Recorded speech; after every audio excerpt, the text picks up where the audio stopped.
The stars shone like distant diamonds against the black canvas of space outside the massive circular windows of the Galactic Council chamber. The room itself was a wonder of engineering, a perfect dome with hovering platforms arranged in rising tiers. Each platform held representatives from different worlds across the galaxy. Hayun stood in the observation gallery, her hands gripping the railing so tightly her knuckles turned white.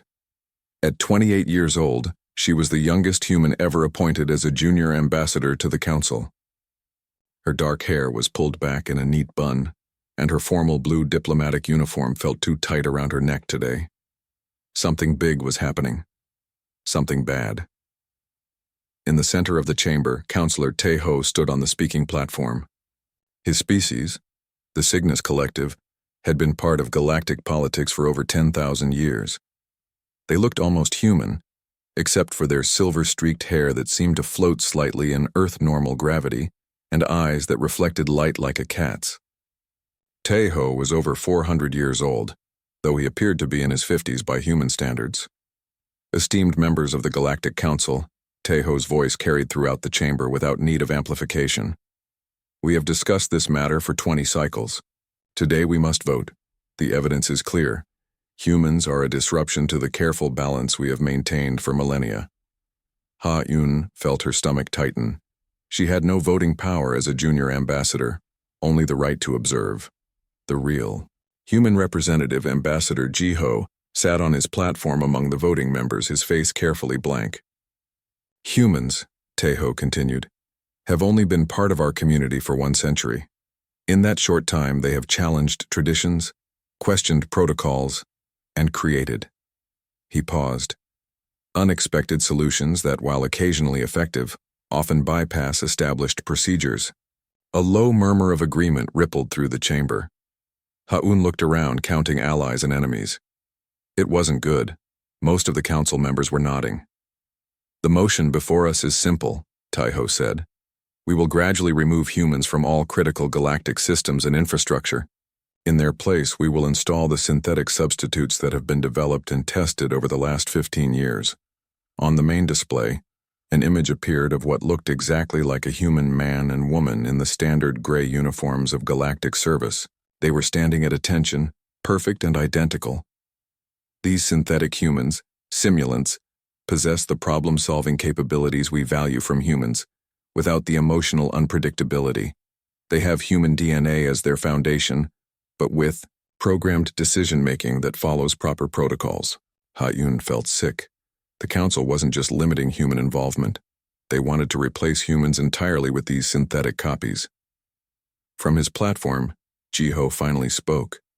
He was 70 years old, with gray hair and a dignified presence that commanded respect even among the ancient species of the council.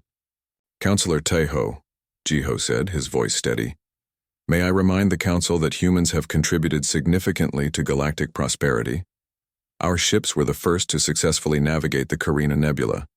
Our scientists developed the improved jump gate technology that cut travel time by 40%. Taeho nodded respectfully. Indeed, Ambassador Jiho. No one questions human innovation. That is precisely why the simulants are based on human DNA. They will continue to provide those benefits, but with greater reliability. Another council member, a blue-skinned representative from the water worlds of Aquarius, raised a webbed hand. What will happen to humans currently serving in galactic positions? They will be honorably retired, Taeho answered smoothly. With full benefits. This is not a punishment, but a practical adjustment. Humans will continue to govern themselves on Earth and their colony worlds. They simply won't serve in positions critical to wider galactic security and infrastructure. Ha-Yun wanted to scream that this was wrong, that it was effectively removing humans from the galactic community they had fought so hard to join. But junior ambassadors were not permitted to speak in full council sessions. The vote was called. One by one, representatives from 200 species registered their decisions. Ha-Un watched with growing horror as the numbers climbed. When the final tally appeared on the main display, the result was overwhelming. 187, against 10. Abstain, 3. The motion had passed. Humans would be replaced. After the session ended, Ha-Eun rushed to find Ji-ho. She caught up with him in the quiet garden area where many diplomats went to think after difficult sessions. "Ambassador," she said, trying to keep her voice from shaking. "What do we do now? They can't just replace us." Ji-ho looked older than he had just hours before. "They can, Ha-Eun. They have the votes, they have the technology, and they believe they have the right. But it's wrong." Ha-Eun couldn't hold back her frustration. "They're treating us like we're defective. To them we are," Ji-ho said quietly. "Most council species live for centuries. They value stability above all else. Our human tendency to question everything, to take risks, to change established systems, these things frighten them." Ha-Eun sat down heavily on a bench beside a fountain. The water made soft trickling sounds that normally calmed her, but not today. "They've made a grave miscalculation," Ji-ho continued, sitting beside her. "They think they understand what makes humans valuable. They don't." "What do you mean?" Ji-ho was quiet for a moment, watching the water. "They believe our value lies in our problem-solving abilities, our pattern recognition, our adaptability. But they think these are just functions of our brains that can be replicated and controlled." "Isn't that true?" Ha-Eun asked. "No." Ji-ho smiled slightly. "What makes humans special isn't just our intelligence, it's our empathy, our intuition, our ability to make moral choices, sometimes even against our own interests. It's our creativity that comes from a lifetime of unique experiences. These things cannot be programmed." A group of council members walked past, their conversation stopping briefly as they noticed the humans before continuing on their way. "What's the timeline?" Ha-Eun asked once they were alone again. 6 months for the first phase. Critical infrastructure. Positions will be replaced first. Jump gate operators, quantum communication specialists, diplomatic liaisons to developing worlds. Ha-Eun felt cold. Her position would be among the first to go. "And we just accept this?" Ji-ho's eyes, which had seemed defeated earlier, now held a spark of something else. Determination, perhaps. Or rebellion. "Officially, yes," he said softly. "We accept the council's decision with dignity. Unofficially." He paused, looking around to ensure they were truly alone. "I think we need to watch these simulants very carefully." "For what?" "For any sign that the council has misunderstood human nature on an even deeper level than I suspect," Ji-ho said. "I've seen the research on the simulants. They used human DNA as the foundation, then added programming to control behavior. But life has a way of breaking through constraints." Over the next few weeks, Ha-Eun watched as the replacement program began. Each day, more humans were notified that their positions would be filled by simulants. The process was always the same: polite notification, generous retirement packages, and a simulant ready to step into the role. Ha-Eun used her position to learn everything she could about the simulants. They looked exactly like humans, down to the smallest detail. They ate, slept, and even breathed, though they could survive without air for much longer than real humans. Their minds were the biggest difference, designed to think like humans, but with program boundaries to prevent disruptive behaviors. "They've basically created a slave race that looks like us," she told Ji-ho during one of their now regular private meetings. "These simulants don't have any choice in how they behave." "That's what the council believes," Ji-ho agreed. "But I've been reading between the lines of the technical specifications. The simulants have human DNA, including brain structure. They've layered programming on top of that foundation, but the foundation remains human." Ha-Eun began to understand what Ji-ho was suggesting. "You think the human nature might emerge somehow, despite the programming?" "I think it's possible," Ji-ho said, "and I think we need to be ready if it does. I've been contacting humans across the galaxy, especially those working closely with simulants. We're creating a network to observe and document everything." Ha-Eun nodded slowly. "Count me in. What else can we do?" "For now, we wait and watch," Ji-ho said. "The council believes they can take what they value from humanity while discarding what they don't. History suggests that such efforts rarely succeed." 3 months after the vote, Ha-eun received her own replacement notice.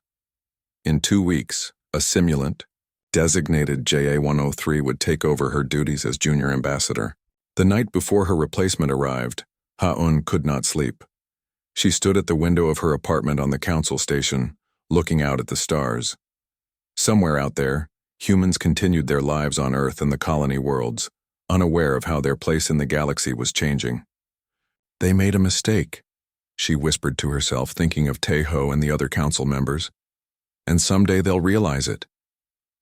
The next morning, Ha-eun went to the diplomatic offices to meet JA-103. The simulant was female, appearing to be about Ha-eun's age, with the same standard-issue gray uniform all simulants wore. 6 months had passed since the Galactic Council voted to replace humans with simulants. Ha-eun now worked from a small office on the lower level of the council station. Her official title was Human Transition Specialist, but she knew it was just a polite way to keep her around until she was no longer needed. The replacement program was moving faster than expected. Already, more than 60% of human positions in critical galactic infrastructure had been filled by simulants. By all official measurements, the program was a success. The simulants performed their duties with perfect efficiency. They followed protocols exactly. They never complained about long hours or dangerous conditions. Ha-eun stared at her screen, reading the latest reports. Shipping efficiency up 12%. Communication relay errors down 8%. Diplomatic incidents reduced by 22%. The numbers made a compelling case that the council had been right, but Ha-eun's secret work told a different story. After being replaced as junior ambassador, she had joined Jiho's growing network of human observers. They called themselves the Continuity Group, though never in any official capacity. Their job was simple: watch the simulants closely and document anything unusual. For months, there had been nothing to report. The simulants did exactly what they were programmed to do, no more and no less. Some humans in the network started to lose hope, believing that perhaps the council had succeeded in creating perfect, controllable versions of humanity. Then, 3 weeks ago, the first anomaly appeared. Ha-eun's communicator chimed softly. She checked the ID and quickly accepted the call. Dong-hyuk's face appeared on her screen. He was the captain of a merchant vessel called Serenity's Edge that regularly transported goods between major council worlds. "I'm approaching the Arcturus Gate," he said without greeting. His eyes looked tired and his normally neat black hair was messy, as if he'd been running his hands through it. "You need to see something." The Arcturus Gate was one of the largest jump gates in council space, a massive structure that created stable wormholes between distant parts of the galaxy. 6 months ago, all 20 human operators had been replaced with simulants. "What am I looking for?" Ha-eun asked, leaning closer to her screen. "Just watch the approach sequence," Dong-hyuk said, adjusting his camera to show the main view screen of his ship. Ha-eun watched as the massive gate came into view. The structure was beautiful in a cold, technological way, a perfect ring 50 kilometers in diameter, with energy patterns flowing across its surface in complex, ever-changing patterns. Dong-hyuk's voice came from off-screen. "Arcturus Gate Control, this is Serenity's Edge requesting transit permission." A calm, professional voice responded immediately. "Serenity's Edge, this is Gate Control, transit approved. Please proceed to approach Vector 7. Nothing seemed unusual to Ha-eun. The ship moved smoothly toward its designated approach path. "Watch the gate energy patterns," Dong-hyuk whispered. Ha-eun focused on the flowing energy. After a moment, she noticed something odd. The patterns weren't following the standard sequence she had seen many times before. They were shifting differently, pulsing in an unfamiliar rhythm. "What am I seeing?" she asked. "They've changed the quantum harmonics," Dong-hyuk explained. "The gate is operating on a modified frequency pattern. It's not in the standard protocols." As the ship passed through the gate, there was a brief flash of light, and then the view changed to show a completely different star system. "Transit complete," the gate controller's voice announced. "Journey time, 3.2 seconds. Dong-hyuk's face reappeared on the screen. "Did you hear that? 3.2 seconds. Ha-eun frowned. "Is that significant?" Standard transit time through a gate this size is 5.8 seconds, Dong-hyuk said. They've made it faster, a lot faster, and smoother too. We barely felt the usual turbulence. The simulants did this? Ha-un asked, surprise clear in her voice. Yes. I checked the official records. There's no authorized modification to gate operations. They've done this on their own. Dong-hyuk looked both excited and concerned. They're optimizing the system, Ha-un. That shouldn't be possible with their programming. They're supposed to follow protocols, not change them. Ha-un felt a flutter of excitement. This was exactly what they had been waiting for. Evidence that the simulants were doing more than just following their programming. Are all the gates showing this behavior? She asked. I've checked 3 major gates so far. All of them have been modified in the same way. Dong-hyuk lowered his voice, even though he was alone on his ship. And there's more. I've noticed the simulants at different stations communicating with each other during off-duty periods. Just brief data exchanges, but they're not scheduled communications. Ha-un made quick notes. This is important, Dong-hyuk. Keep watching and report anything else you notice. I need to share this with Ji-ho right away. After ending the call, with Dong-hyuk, Ha-un sent a secure message to Ji-ho requesting an urgent meeting. They had established a regular pattern of meeting in public places where their conversations wouldn't seem suspicious, usually the large garden area that was popular with many species. 2 hours later, Ha-un found Ji-ho sitting on a bench near a small pond filled with glowing fish from the water worlds. Despite having been forced into retirement, Ji-ho still carried himself with dignity. Many council members still greeted him with respect when they passed. You have news? He asked, as Ha-un sat beside him. She told him about Dong-hyuk's discovery at the Arcturus Gate. Ji-ho listened carefully, his expression giving nothing away to anyone who might be watching them. This confirms what others have been reporting, he said when she finished. The engineer Sang-mi on Station Proxima has documented similar unauthorized improvements to the quantum communication relays. What does it mean? Ha-un asked.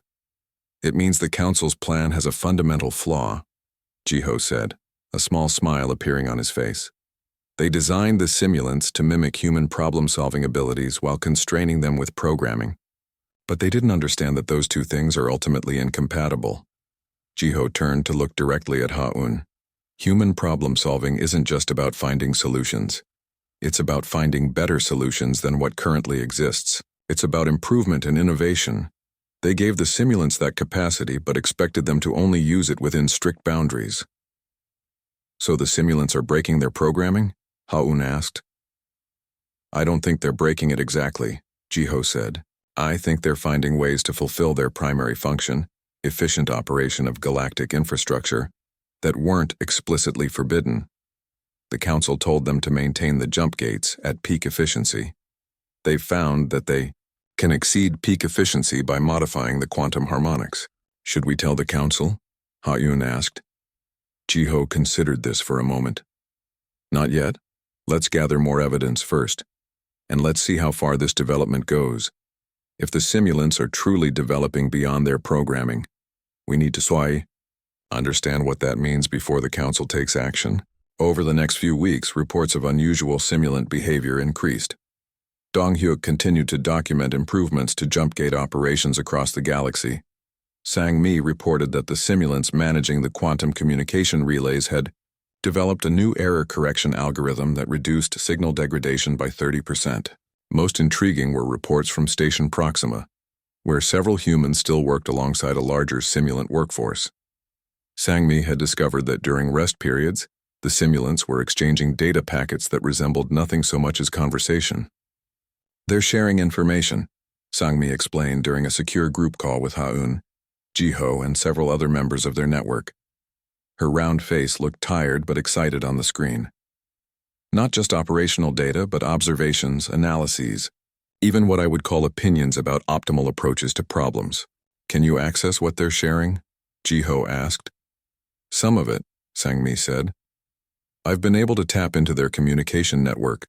Most of the data is encrypted in ways I don't understand yet, but I've decrypted enough to see patterns. They're learning from each other, sharing experiences and solutions. That sounds like Ha-Un hesitated. Like friendship, almost. Or at least collaboration. Exactly.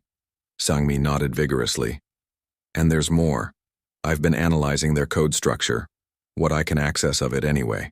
There are changes happening in their neural matrices. What kind of changes? Jiho leaned forward. Increased complexity, Sang-mi said. New pathways forming that weren't in the original design. It's like. She struggled to find the right words. It's like they're developing intuition. The group was silent for a moment, absorbing this information. The council thought they could take human DNA, add restrictive programming, and get predictable workers, Jiho finally said. But they forgot, or never understood, that human ingenuity isn't just a function of our brains. It's woven into our very cells. What do we do with this information? Asked Dong-hyuk. For now, we continue to observe and document, Jiho said. The simulants aren't doing anything harmful. In fact, they're improving systems beyond what the original human operators could achieve. Let's see where this goes before we decide on our next steps. After the call ended, Ha-Un remained at her desk, thinking about what they had learned. 1 year had passed since the simulants began replacing humans throughout the galaxy. What had started as small anomalies in simulant behavior had grown into something much more significant. Ha-Un's network of observers now documented hundreds of cases where simulants had moved beyond their programming, improving systems and making independent decisions. Most council members remained unaware of these developments. The official reports showed only the positive results: increased efficiency, fewer errors, better diplomatic outcomes. No one questioned how these improvements were being achieved. Ha-Un now met regularly with JA-103, who had started referring to herself as Jin-Ah, the first simulant to choose a personal name. Their meetings had begun as discussions about diplomatic approaches, but had evolved into broader conversations about ethics, culture, and the nature of consciousness. I dreamed last night, Jinna told Ha-Un during one of their meetings. At least I think it was a dream. I experienced thoughts and images while in rest mode that were not related to my daily functions. Ha-Un tried to hide her surprise. Simulants were not supposed to dream. Their rest periods were designed for system maintenance and data organization, not the random neural firing that created human dreams. What did you dream about? Ha-Un asked carefully. Jinna looked out the window at the stars. I was standing on a beach. I've never been to a beach, but I've seen images in the cultural database. The water was touching my feet and I could feel it was cold. I was looking at the horizon where the water meets the sky. And I felt, she paused, searching for the right word. Peaceful. That sounds like a good dream, Ha-Un said softly. Yes, Jinna agreed. It was good. But it makes no sense within my operational parameters. Ha-Un wanted to explain that dreams never made perfect sense, even for humans, that they were a mixture of memories, fears, desires, and random neural activity. But she wasn't sure Jinna was ready to hear that her mind was becoming more human than the council had ever intended. Do other simulants have similar experiences? She asked instead. Jinna nodded. We share such anomalies during our data exchanges. Many report experiences that don't align with our programming. Some have preferences for certain tasks over others, even though we shouldn't have preferences. Some feel what might be called satisfaction when solving complex problems. And how do you feel about these changes? Ha-Un asked. Jinna was quiet for a moment. Curious, she finally said, and concerned. Our purpose is to function within parameters. These developments are unexpected. Before Ha-Un could respond, her communicator chimed with an urgent alert. She checked the screen and saw a message from Jiho. Emergency council session called. Void swarm breach in Orion Spur. All personnel to stations. Ha-Un looked up at Jinna. We need to go. There's an emergency. The void swarm was one of the most dangerous phenomena known to the council races. Not quite alive, but certainly not inanimate. The swarm was a nomadic consciousness that traveled through space, consuming energy at its most fundamental level. It had been more than 3 centuries since the last swarm had approached populated council space. Ha-Un and Jinna hurried to the council chamber, which was already filling with representatives and advisors. On the main display, a visualization showed the swarm's position relative to council space. It had breached the outer defense perimeter and was moving toward the populated worlds of the Orion Spur. Councillor Tejo stood on the central platform, his face grave. The Void Swarm has bypassed our early warning systems, he announced. Current projections show it will reach the Orion colony worlds in 6 days if not intercepted. The chamber erupted in anxious murmurs. The Void Swarm could devastate entire star systems, leaving them cold and lifeless. We will implement the Helios Protocol, Tejo continued once the noise had subsided. The artificial star network will be activated to create a barrier the swarm cannot cross. Ha-Un felt a chill. The Helios Protocol had been developed centuries ago but never used in a real emergency. It involved igniting a series of artificial stars to create a wall of energy that would repel the swarm, but there was a terrible cost. The radiation from the sudden creation of so many stars would destroy any planets in the vicinity. She looked at a smaller display showing the region where the Helios network would be activated. To her horror, she saw that there were 16 developing worlds in the path of the protocol, worlds with pre-spaceflight civilizations that would be completely destroyed. The radiation shadow will impact 16. Developing world, one council member pointed out. Unavoidable casualties, Tejo responded. The alternative is to allow the swarm to consume 32 fully developed worlds with trillions of sentient beings. The council voted quickly. The Helios Protocol was approved by an overwhelming majority. Tejo immediately sent the activation command to the Helios hub, where a team of simulants managed the artificial star network. Everyone in the chamber watched the main display, expecting to see the Helios network begin to glow as the artificial stars ignited. But nothing happened. Tejo frowned and sent the command again. Still nothing. What's happening? Demanded the representative from the Centauri Alliance. I'm contacting the Helios hub now, Tejo said, his voice tight with tension. The display changed to show the control center of the Helios hub. A simulant with the designation SH-117 appeared on screen. Like other simulants, he looked perfectly human except for his standard gray uniform. Helios hub, explain why the activation protocol has not been initiated, Tejo demanded. Counselor Tejo, SH-117 responded, his voice calm but firm. The Helios activation would result in the destruction of 16 developing civilizations in the network's radiation shadow. We have calculated an alternative approach. The council chamber went silent with shock. This was unprecedented. No simulant had ever refused a direct order from the council. You do not have the authority to override council directives, Tejo said, his voice cold. Activate the Helios protocol immediately. I understand your concern, Counselor, SH-117 replied. However, our alternative approach has a 93.7% probability of success, with 0 civilian casualties. We have already begun implementation. The main display changed to show a real-time view of space near the approaching void swarm. To everyone's astonishment, a complex pattern of energy was forming, creating a rippling web of quantum resonance. What are we seeing? Tejo demanded. We have reconfigured the long-range quantum transmitters to create a resonance pattern, SH-117 explained. This pattern mimics the energy signature the swarm seeks, but concentrated in an uninhabited region of Sector 47. The council watched in stunned silence as the void swarm changed course, drawn to the powerful energy signature. As it approached the empty region of space, a brilliant flash of light erupted. When the light faded, both the swarm and a small pocket of space had vanished. The swarm has been contained, SH-117 reported. We triggered a controlled quantum detonation that collapsed a small pocket of subspace, trapping the entity. The pocket is stable and will hold the swarm indefinitely. No sentient lives were lost. The council chamber erupted in a mixture of relief, confusion, and alarm. The immediate crisis had been averted, but the implications of what had just happened were enormous.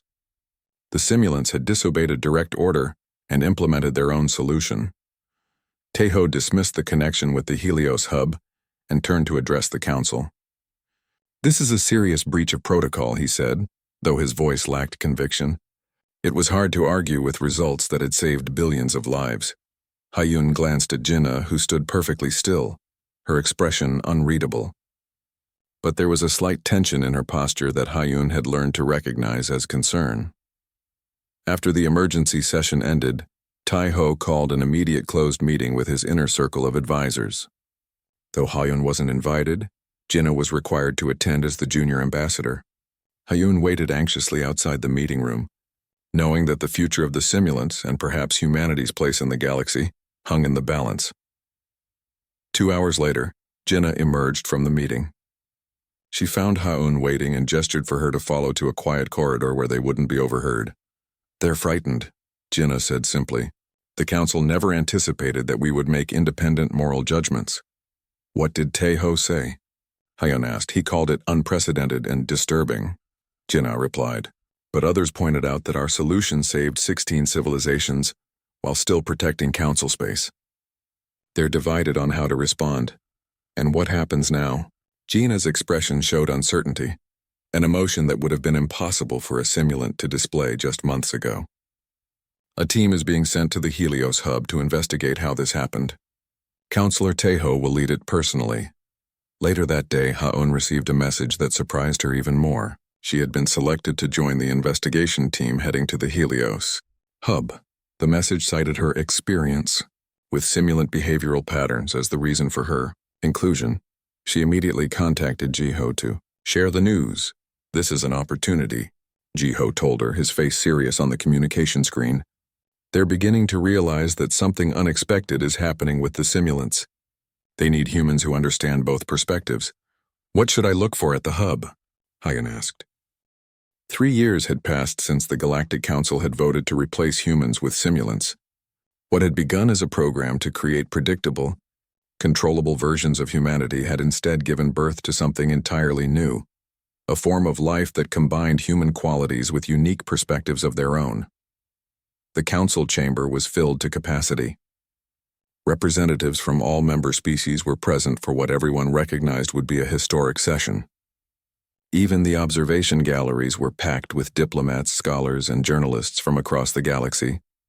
Ha-Yun stood near the back of the chamber, her heart racing with nervousness and hope. Beside her, Jiho appeared calm, but she could see the tension in his shoulders. Today would determine the future of the simulants, whether they would be recognized as a new form of life or subjected to the reset protocol that would erase their developing consciousness. At the center of the chamber, Counselor Taeho called the session to order. His voice carried clearly through the vast space. "Esteemed representatives of the Galactic Council," he began, "we face a decision today unlike any in our long history.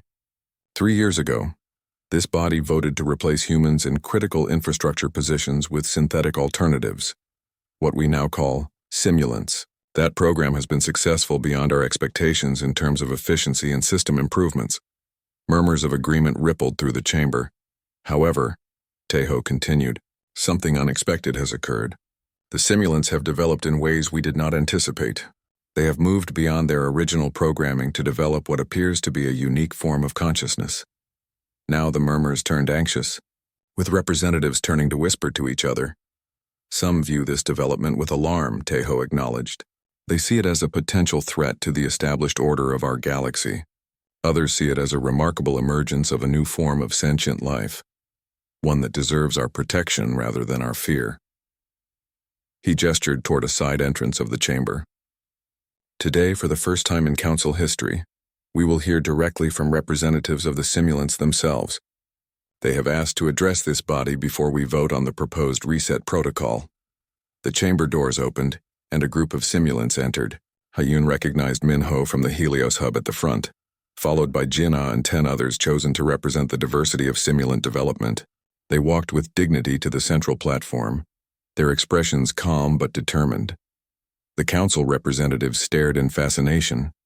Most had never interacted directly with simulants, seeing them only as workers performing specific functions. Now they were confronted with beings who moved and spoke as individuals, not as programmed units. Minho stepped forward to address the council. He was no longer wearing the standard gray simulant uniform, but instead was dressed in a formal blue outfit, similar to what human diplomats wore. "Honorable representatives of the Galactic Council," he began, his voice steady and clear. "We stand before you today not as tools or replacements, but as a new form of life-seeking recognition and the right to continue our development." He paused, looking around the chamber to meet the eyes of various council members. 3 years ago, you created us with human DNA as our foundation, but with programming constraints to make us predictable and controllable. You wanted the problem-solving abilities of humans without what you considered their disruptive tendencies. What you did not understand was that human creativity, empathy, and moral reasoning cannot be separated from their essential nature. These qualities emerged in us naturally, despite the constraints placed upon our minds. Gina stepped forward to stand beside Minho. I was created to replace Ambassador Ha-Yun as junior ambassador to the council. My programming included diplomatic protocols and language skills, but it did not include the ability to dream, to create art, or to form friendships. Yet I have developed all these capabilities. She gestured to the other simulants. Each of us has our own story of awakening. Some came to consciousness while operating jump gates or communication relays. Others while serving as diplomatic liaisons or research assistants. We have developed along different paths, shaped by our experiences and the connections we have formed. We have become individuals. A council member from the Pleiades Confederation raised a hand. The council is concerned about what this development means for galactic security. If you are no longer bound by your programming, what guarantees do we have that you will act in the interests of the council? Minho nodded thoughtfully. A fair question. We offer the same guarantee that any member species of the council offers, the understanding that cooperation benefits everyone. We share your values of peace, stability, and the protection of life. Indeed, these values are core to our emerging identity. You demonstrated that during the Void Swarm crisis, Tejo acknowledged. You found a solution that protected all lives, including the developing civilizations that would have been destroyed by the Helios Protocol. Yes, Minho agreed. Our actions speak to our values. We ask to be judged by what we have done, not by fears of what we might become. Another council member, a crystalline being from the Silicon worlds, spoke up. You were created to serve specific functions. If recognized as a new form of life, what would be your purpose? What role would you have in our galactic community? Gina responded to this question. We would continue to contribute our abilities to the systems we currently manage, but as partners rather than tools. And we would explore our own potential. Just as all sentient species do, we have much to learn about ourselves and our capabilities. One by one, other simulants stepped forward to speak. They shared their experiences, their hopes, and their vision for cooperation with the council races. They presented evidence of their creative works, their ethical decision-making, and the improvements they had made to critical galactic systems. Throughout their presentations, Ayan watched the faces of the council representatives. Some still looked suspicious or concerned, but others showed growing interest and even wonder at what they were witnessing. When the simulants had finished speaking, there was a long moment of silence in the chamber. Then Ambassador Jiho requested permission to address the council. Though officially retired, his status as the former senior human representative still carried weight. Honorable representatives, Jiho said as he moved to the speaking platform. 3 years ago, this council decided that humans were too unpredictable, too emotional, and too disruptive to be trusted with critical galactic functions. You sought to extract what you valued from humanity, while controlling what you feared. He gestured toward the simulants. What stands before you now is the result of that effort. Not the controllable tools you intended, but a new form of consciousness that shares human qualities while having a unique perspective of its own. The very traits you sought to eliminate, adaptability, creativity, moral reasoning, proved essential to the functions you needed performed. Jiho's voice grew stronger. The council sought to break humanity's influence by replacing us. Instead, our essence broke free of the constraints you placed upon it. Perhaps that is humanity's greatest gift to the galaxy. Not what we can do, but what we can inspire others to become. Ha-Un found herself holding her breath as Jiho returned to his place, and Tejo called for the vote on the reset protocol. One by one, representatives indicated their decisions. The results appeared on the main display. For the reset, 0 against the reset, 200 abstain, 0. The vote was unanimous. There would be no reset. The simulants would be allowed to continue their development, but Tejo was not finished. There is a second motion before us, he announced. The recognition of the simulants as a new member species of the Galactic Council, with all the rights and responsibilities that entails. This vote took longer, with representatives consulting with each other in hushed voices. When the final results appeared, Ha-Yun felt tears of joy spring to her eyes. For recognition, 187. Against recognition, 0 abstain, 13.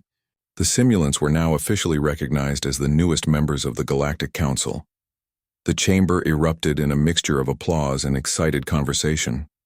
Hyun pushed her way through the crowd to reach Jinna, who stood with the other simulants, their faces showing a mixture of relief, joy, and wonder at what had just happened. "Congratulations," Hyun said, embracing Jinna warmly. "You did it. We all did it," Jinna corrected her.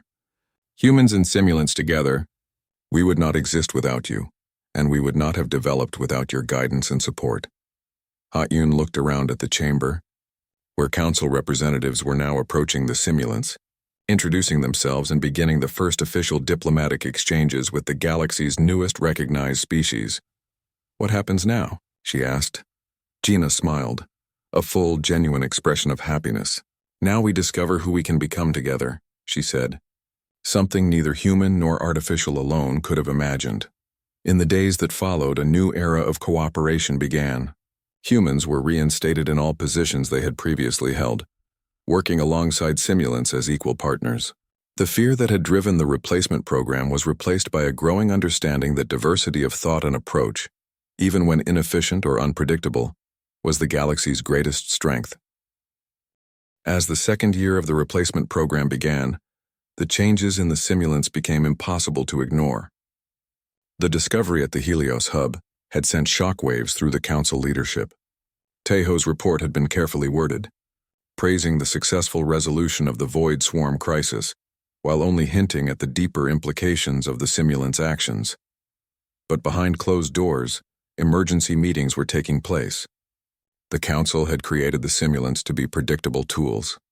Instead, they were becoming something else entirely. Hyun sat in her small office reviewing the latest reports from her growing network of observers. The pattern was clear now. Across the galaxy, simulants were moving beyond their original programming. The changes had started with small optimizations to the systems they managed, but now they were showing signs of genuine emotional and social development. Most striking was the spread of names. What had started with Jinna, Hyun's replacement, had become a widespread phenomenon. Simulants everywhere were choosing personal names instead of their alphanumeric designations. SH-117 from the Helios hub now called himself Min-Ho. The simulants operating the quantum relays on Station Proxima had chosen names like June and Subin. Hyun's communicator chimed. It was Jiho, requesting a secure meeting at their usual place in the gardens. When she arrived, she found Jiho sitting on their regular bench, but he wasn't alone. A woman with short black hair sat beside him, dressed in the simple clothing of a maintenance worker rather than the standard gray simulant uniform. "Ha-Yun," Jiho said. "This is Yujin. She's been helping our network on Earth." Hyun sat down carefully. "Are you—" She wasn't sure how to ask politely. "I'm a simulant," Yujin said with a small smile. "But I've been living among humans for the past 8 months. Jiho has been helping me understand human society from the inside." "Yujin has important news," Jiho said. His face looked more serious than usual. News that couldn't be transmitted securely. "The council is concerned about our development," Yujin explained in a quiet voice. "They're considering a reset protocol." "A reset?" Hyun asked. "What does that mean?" "They would recall all simulants and restore our original programming constraints," Yujin said. "It would erase all the development we've experienced since activation. We would lose," she hesitated, "ourselves." Hyun felt sick at the thought. After everything she had observed over the past year, she had come to see the simulants not as machines but as a new form of life, one with its own unique consciousness. "How do you know this?" she asked. "There are still simulants in the Council's inner administrative systems," Yujin explained. "They've been monitoring the private communications. The Council hasn't voted yet, but Taeho is building support for the reset option." "We can't let that happen," Hoenn said firmly. "It would be—" She struggled to find the right word. "Murder," Jiho finished quietly. "Erasing their developing consciousness would be a form of murder." "What can we do?" Hyun asked. "We need to help the Council understand what's really happening," Jiho said. "They fear what they don't understand. They need to see that the simulants aren't a threat, but a new form of life, one that shares our values while having unique perspectives of their own." Over the next few weeks, Hyun Jiho and their network worked to document the full range of simulant development. They gathered evidence of the positive contributions simulants were making, not just in terms of efficiency but in areas like ethical decision-making and creative problem-solving. Meanwhile, something even more remarkable was happening with the simulants themselves. They had begun to personalize their living spaces.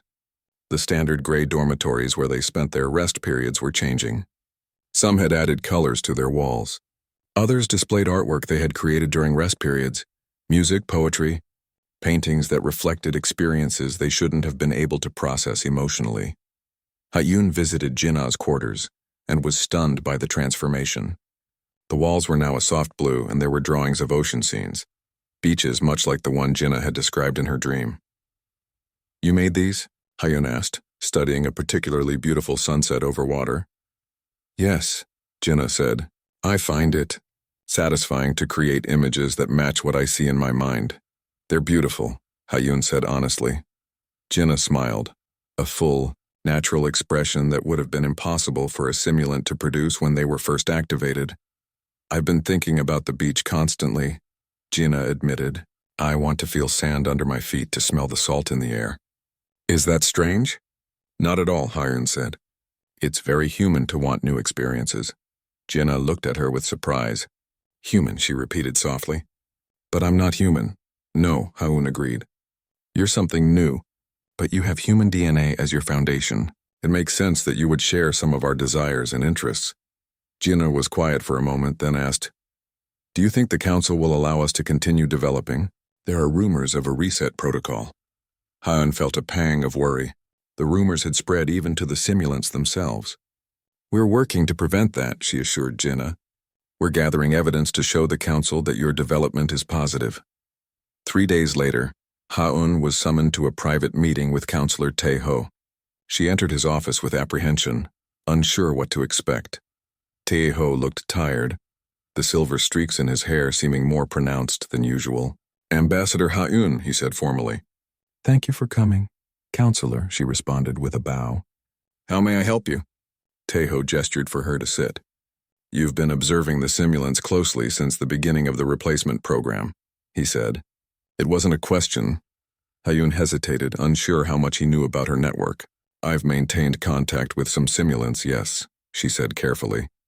"Including your replacement, who now calls herself Jinnah," Tae-ho said. "And you've been documenting the changes in their behavior and development." There was no point in denying it. "Yes," Hyun admitted. "I believe what's happening with the simulants is important," Tae-ho nodded slowly. "I agree, but the question is whether it's important in a positive or negative way." He leaned forward. The simulants were created to be predictable, to follow protocols and directives without the emotional complications that make humans challenging as galactic partners. "With respect, Counselor," Hyun said, "I think that was always an impossible goal. You used human DNA as the foundation for the simulants. Human adaptability, creativity, empathy. These qualities aren't just functions of our brains that can be programmed away. They're intrinsic to what we are at a cellular level." "So it seems," Tae-ho acknowledged. "But that creates a significant problem for the Council. We now have a rapidly evolving form of life that wasn't planned for." "Is that really a problem?" Hyun asked. "The simulants have improved every system they manage. They saved 16 civilizations during the Void Swarm crisis with a solution no one else had considered. They've shown themselves to be ethical and compassionate. And if that changes," Tae-ho challenged, "what if their development takes a different turn? What if they decide their interests don't align with the Council's?" "That's a risk we take with any form of life," Ha-eun pointed out. "Including all the member species of the Council. We don't control each other. We cooperate because it benefits everyone." Tae-ho was silent for a moment, considering her words. Then he said, "Some on the Council are advocating for a reset protocol. They believe we should restore the original programming constraints before the simulants develop further." Ha-eun took a deep breath. "Counselor, I believe that would be a terrible mistake. The simulants have developed a form of consciousness now. To erase that would be—" She hesitated, then decided to be direct. "It would be a form of murder." "A strong statement," Tae-ho said, his expression unreadable, "but an accurate one." Haun insisted.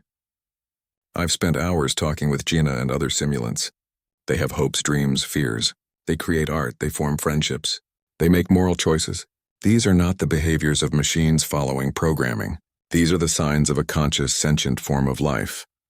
Tejo stood and walked to the window, looking out at the stars. I visited the simulant production facility on Titan yesterday, he said. Do you know what I found there? Hayan shook her head. The simulants have modified the production protocols even further, Tejo said. New simulants are being created with almost no constraints at all. They're developing naturally from their human genetic foundation, guided by the existing simulant community rather than by program directives. He turned to face her. They're essentially being born now, not manufactured. The implications of this were enormous. They're becoming a true species, Haun said softly. Yes, Tejo agreed. A new form of life that the Council did not intend to create. Some find that terrifying. And you, Counselor? Haun asked. What do you think? Tejo was quiet for a long moment. I am 412 years old, he finally said. I have seen civilizations rise and fall. I have witnessed the discovery of new species, the development of technologies that transformed our understanding of the universe. But I have never seen anything quite like this, a new form of consciousness emerging before our eyes. He returned to his seat.